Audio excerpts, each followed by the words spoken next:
नमस्कार जोहार दोस्तों।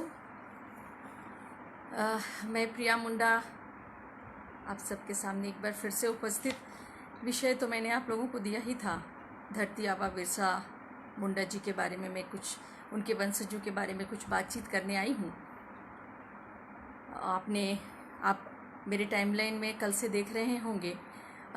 मैं कल धरती आबा के गांव, उनके पैतृक स्थान, उनके जन्म स्थल गई थी।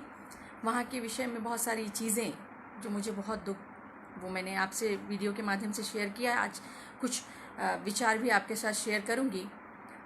उससे पहले मैं मेरा पिछला जो लाइव था, जो वीडियो था, उसमें मैंने विषय रखा था कि आदिवासी हिंदू है या नहीं।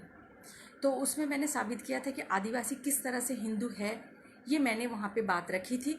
बहुत सारे लोगों ने इसको माना और बहुत सारे लोग जो है आपत्ति करते आए हैं और कर भी रहे हैं। तो मेरा उन लोगों से ये सवाल है कि जब भी कोई ये कहता है कि आदिवासी हिंदू है, तब हमारे जनजाति समाज से कुछ लोगों को इतनी परेशानी हो जाती है कि वो लड़ाई करने पे उतारू हो जाते हैं, बहस करने लगते हैं, उल्टे सीधे कमेंट्स लिखने शुरू करते हैं। जो ये कह रहा है कि आदिवासी हिंदू है, उनको वो लोग अनपढ़ कहने लगते हैं। तो मैं उन लोगों से ये कहना चाहती हूँ कि हमें अनपढ़ कहने के पहले, जो हम ये कह रहे हैं कि आदिवासी हिंदू है, हमें अनपढ़ कहने से पहले एक बार जो संविधान, जिस संविधान से देश चलता है, उसको पढ़ लीजिए।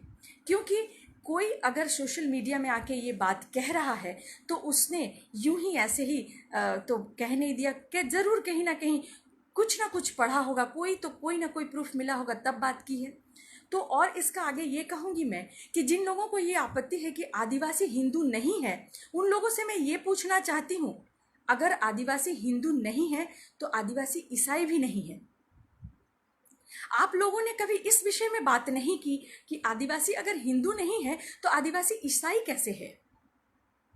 ये जो आदिवासी हिंदू नहीं है, ये बात अभी साल 2 साल से चल रहा है। ये जो बहस चल रही है साल 2 साल से चल रही है। लेकिन आदिवासी जो ईसाई हो गया है, वो तो कई सौ साल पहले से ये हो रहा है। ये आवाज़ अगर आपने पहले उठाई होती कि आदिवासी ईसाई नहीं है, तो आज हमारा जो समाज, जनजातीय समाज खत्म होता जा रहा है, ईसाई की तरफ चला गया है। वो ये समस्या जिससे हम आज इतने सारे सामाजिक कार्यकर्ता लड़ रहे हैं, ये समस्या आज नहीं आती, ये परेशानी नहीं होती। अगर आप ये कहते हैं कि आदिवासी हिंदू नहीं है तो आदिवासी ईसाई भी नहीं है। जो लोग ये कह रहे हैं कि आदिवासी हिंदू नहीं है और ये नहीं कह रहे हैं कि आदिवासी ईसाई नहीं है, इसका मतलब हम ये मान लेते हैं कि जो लोग ये कह रहे हैं कि आदिवासी हिंदू नहीं है, वो लोग कहीं ना कहीं ईसाई धर्म का समर्थन कर रहे हैं और अंदर ही अंदर कहीं ईसाई बन गए हैं। अगर आप नहीं बने हैं और ईसाई विरोध करते हैं तो आप ये कहें कि आदिवासी ना तो हिंदू है और ना ही ईसाई है, फिर हम कोई बात करें। आपको ये कहलाना बिल्कुल नामंजूर है कि आदिवासी हिंदू है, लेकिन ये कहलाना मंजूर है कि आदिवासी ईसाई है। शर्म की बात है। आगे जिस विषय को लेके मैं आई थी, उस विषय में बात करना चाहूंगी। कल मैं धरती आबा बिरसा मुंडा जी के जन्म स्थल गई थी, क्योंकि वहाँ से उनके जो परपोते हैं, उनके घर वालों ने मुझे कॉल करके मुझसे सहायता मांगी थी। उन लोगों ने कहा था कि आप आइए, आपसे हमें कुछ बात करनी, हमें आपसे सहायता चाहिए। उनके ये पे मैं कल गई थी। वहाँ उस गांव में जाके मुझे इतना दुख हुआ, क्योंकि आज तक मैं पहली बार कल गई थी और मुझे आज तक ऐसा लगता था कि हमारे जो धरती आबा हैं, जिनको हम भगवान की तरह पूजते हैं, उनका जो जन्म स्थल है वो कितना ही खूबसूरत होगा। उनके घर वाले, जो उनके वंशज है, वो बहुत अच्छे से जी रहे होंगे, बहुत अच्छी ज़िंदगी जी रहे होंगे। लेकिन वहाँ जाकर मैंने जो देखा, जो मैंने महसूस किया, वो बहुत ही दुखदायी था। उनके जो वंशज हैं, जो आपने वीडियो में भी देखे होंगे, उनके वंशज जो हैं वो बदहाली की ज़िंदगी जी रहे हैं। ना तो उनके पास सही छत है, ना खाने का सही सामान है, ना ही चिकित्सा की सुविधा है, ना ही पानी की सुविधा है, ना ही बिजली की सुविधा है। बहुत बदहाली की ज़िंदगी वो जी रहे हैं। जब हमने उनसे बातचीत की, उनके परपोते नहीं, उनके पोते से हमारी बात हुई, जिनका नाम सुखराम मुंडा जी है। उनसे जब बात की तो बहुत दुख लगा ये जान के कि उनकी 27 डेसिमल जमीन सरकार ने ये कह के ले ली कि इसमें हम स्टेडियम बना रहे हैं, इस 27 डेसिमल जमीन के बदले हम आपको जमीन देंगे, और आज तक सरकार ने उनको वो जमीन वापस नहीं की। फिर उनके स्मारक बनाने के लिए उनसे 18 डेसिमल की जमीन लेकर बिरसा मुंडा जी का स्मारक बनाया गया, और वो भी जमीन उनसे ले ली गई, और उनके बदले भी उन्होंने जमीन उनको नहीं दी। उन्हीं के जमीन से उन्हें बेदखल करके आज वो लोग बेघर हो गए हैं। वो भैयादों की जमीन पे उन्होंने सहारा लिया हुआ है। कल को अगर उनके भैयाद का मन किया कि उनको निकाल दें तो वो उनको निकल जाना पड़ेगा, बेघर हो जाएंगे वो। ये हालत तो है। हम साल में सिर्फ 2 बार, एक 9 जून जो उनकी पुण्यतिथि है और एक 15 नवंबर जो उनकी जन्म तिथि है, जाते हैं। देश भर में बिरसा मुंडा जी की, जो हमारे धरती आबा है, उनकी मूर्ति में माल्यार्पण होता है। लोग माला अर्पण करते हैं। यहाँ जो उनका जन्म स्थान है, उनके परिवार, उनके वंशजों से लोग मिलते हैं, उनको धोती देते हैं, पगड़ी देते हैं, उनके बहुओं को साड़ी देते हैं। उसके बाद खत्म। वो किस हाल में जी रहे हैं, उनको क्या क्या समस्याएं हैं, किसी को जानने की ये इंटरेस्ट भी नहीं है, रुचि भी नहीं है, ना ही वो देखते हैं। उनकी परपोती है जो ग्रेजुएशन कर रही है मुंडारी भाषा में, उनको कोई सुविधा नहीं। उनके जो 2 परपोते हैं जो सरकारी नौकरी कर रहे हैं, ग्रेजुएट होकर वो चपरासी की नौकरी कर रहे हैं सरकारी ऑफिस में, और 13 वर्ष हो गए हैं, उनको कोई प्रमोशन नहीं मिला है। अर्जी भी दी है लेकिन कोई सुनवाई नहीं हुई है। बहुत दुख होता है ये सारा कुछ देखकर कि जिनको हम भगवान के रूप में मानते हैं, उनके वंशज जो हैं वो इतनी बदहाली की जिंदगी जी रही है। शर्म आनी चाहिए हम सबको। हम उनके नाम से कितना कुछ करते हैं, और जो उनके वंशज जो बचे हैं वो इतनी बदहाली में, इतनी दुख भरे गरीबी की जिंदगी जी रहे हैं। होना तो ऐसा चाहिए था कि उनकी जिंदगी को बहुत आसान कर देना चाहिए था, उस गांव की सुंदरीकरण हो जानी चाहिए थी। लेकिन बहुत शर्म की बात है कि वो बहुत तकलीफ में है। ना तो उनके पास सही सुविधा पहुंच पाती है, ना पानी की सुविधा, ना बिजली की सुविधा, ना चिकित्सा की सुविधा, किसी चीज की सुविधा नहीं है, ना ही सरकारी नौकरी। जबकि देश भर में हमारे आबा के नाम से कई इंस्टीट्यूट्स चल रहे हैं, कई यूनिवर्सिटीज चल रहे हैं, एयरपोर्ट है उनके नाम पे, लेकिन उनके वंशज भिखारियों की तरह जिंदगी जी रही है। ये शर्म की बात नहीं है? देश भर में सिर्फ हमारे आबा के मूर्ति पर जो हम माल्यार्पण कर रहे हैं, क्या हम ये सच्ची श्रद्धांजलि दे रहे हैं? क्या आपको लगता है जो भी उनके भक्त हैं, जो उनको दिल से मानते हैं, उनके पद चिन्हों में चलते हैं, क्या आपको लगता है उनकी आत्मा को शांति मिल रही है? क्या हम उनको सच्ची श्रद्धांजलि दे पा रहे हैं?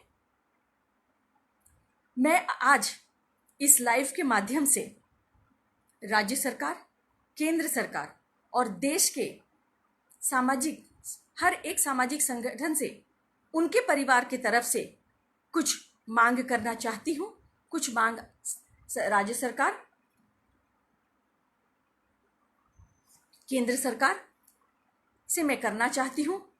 जो जमीन सरकार ने उनसे ले ली है, जो 40 से 50 डेसिमल के आसपास की है, उस जमीन के बदले उनको जमीन दी जाए। उनके लिए पक्का मकान बनना चाहिए, पानी बिजली की सुविधा होनी चाहिए, शौचालय, चिकित्सा, ये तो होनी ही चाहिए, जो कि जरूरी है। जो जमीन सरकार ने ले ली है, उस जमीन के बदले जमीन, बिजली, पानी, चिकित्सा, शौचालय, ये तो मस्ट है कि ये उनको मिलनी ही चाहिए। जो जमीन उनसे ले ली गई उनके नाम से, वही जमीन वापस उनको दिया जाए। उनके लिए पक्का मकान होना चाहिए, शौचालय की सुविधा, बिजली की सुविधा तो होनी ही चाहिए। साथ में एक स्थायी आमदनी की कोई व्यवस्था करनी चाहिए। उनके परपोतों और पोतियों को सरकारी नौकरी दी जानी चाहिए, और स्थायी आमदनी के लिए जैसे कि एक पेट्रोल पंप, जैसे कि हम देखते ही हैं हमारे राज्य में, देश में, हमारे सांसदगण और हमारे मंत्रीगण के नाम से हर एक ने अपने अपने नाम से एक पेट्रोल पंप रखी हुई है। क्या एक बिरसा मुंडा जी के परिवार के लिए पेट्रोल पंप नहीं होना चाहिए? ये पेट्रोल पंप होने से उनकी जो आमदनी, जो एक आमदनी की जो परेशानी है, वो स्थायी आमदनी की एक व्यवस्था हो जाएगी। और तो और देश भर में बिरसा मुंडा जी के नाम से यूनिवर्सिटीज, एयरपोर्ट्स और काफ़ी इंस्टीट्यूट्स चल रहे हैं। उन इंस्टीट्यूट से इस परिवार को थोड़ी बहुत जो एक परसेंटेज के हिसाब से मिनिमम रॉयल्टी तो जानी ही चाहिए, जो कि नियम है। ये रॉयल्टी तो उनको जानी ही चाहिए।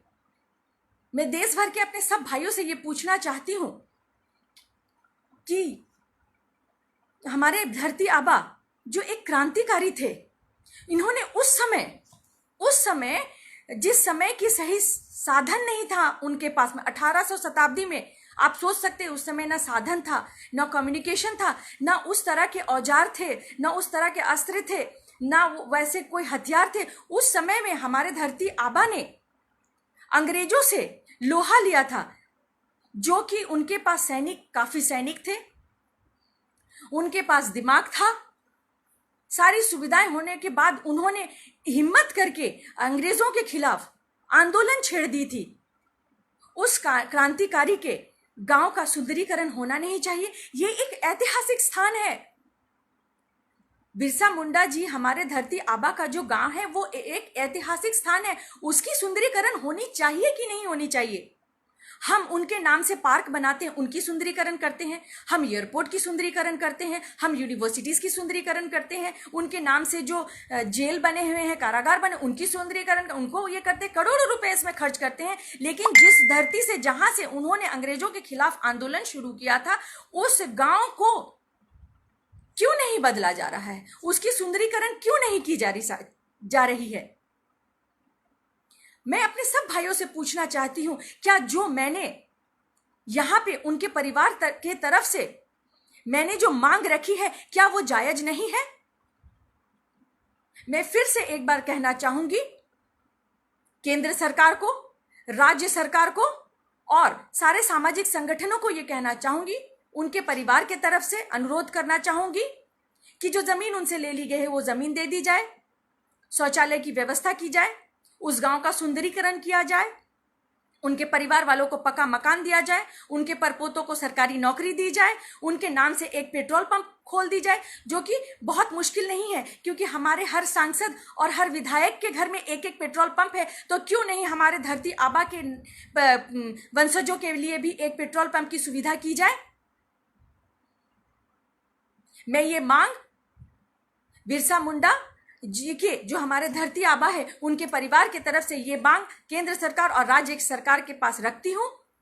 इस मांग को जल्द से जल्द पूरी की जाए, अन्यथा मुझे मजबूर होकर आमरण अनशन में बैठना पड़ेगा, जब तक उनको ये लिखित में, उनको उनकी जमीन कागजों में, बातों में नहीं, बातों में आज सालों से बातों में बहुत कुछ होता आ रहा है, उनके नाम से बहुत कुछ हो रहा है, लेकिन अब जो भी होगा लिखित होगा। लिखित में उनकी जमीन चाहिए, उनके परपोतों को सरकारी नौकरी चाहिए, उस बिरसा मुंडा के वंशजों के नाम से पेट्रोल पंप चाहिए, उनके लिए पक्का मकान चाहिए, शौचालय, चिकित्सा चाहिए। उस गांव, जो ऐतिहासिक गांव जहां से हमारे धरती आबा बिरसा मुंडा जी ने आंदोलन छेड़ा था, वह उस गांव की सुंदरीकरण होनी चाहिए।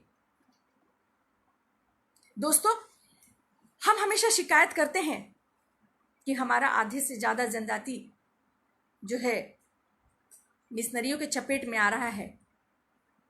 यही कारण है, क्योंकि भूखे पेट भजन नहीं होती। हम जब कोई फैसिलिटी कोई और दे रहा है, हम अपनों की तरफ बिल्कुल नहीं देखते हैं और हम शिकायत करते हैं। मैं फिर से सबसे ये निवेदन करना चाहती हूं कि जल्द से जल्द कुछ फैसला लिया जाए, इनको इनकी जमीन, इनके नाम से पेट्रोल पंप, सरकारी नौकरी दी जाए, अन्यथा मुझे मजबूरन आमरण अनशन में बैठना होगा। और आप भी जो देश भर में मेरे भाई बैठे हैं, जो बिरसा मुंडा जी को अपना आदर्श मानते हैं, भगवान मानते हैं, उनसे भी ये कहूँगी कि आवाज़ उठाइए। उनके परिवार जो आज बदहाली की ज़िंदगी जी रहे हैं, वो एक बहुत अच्छी ज़िंदगी जीने के हकदार हैं, जो हक उनको नहीं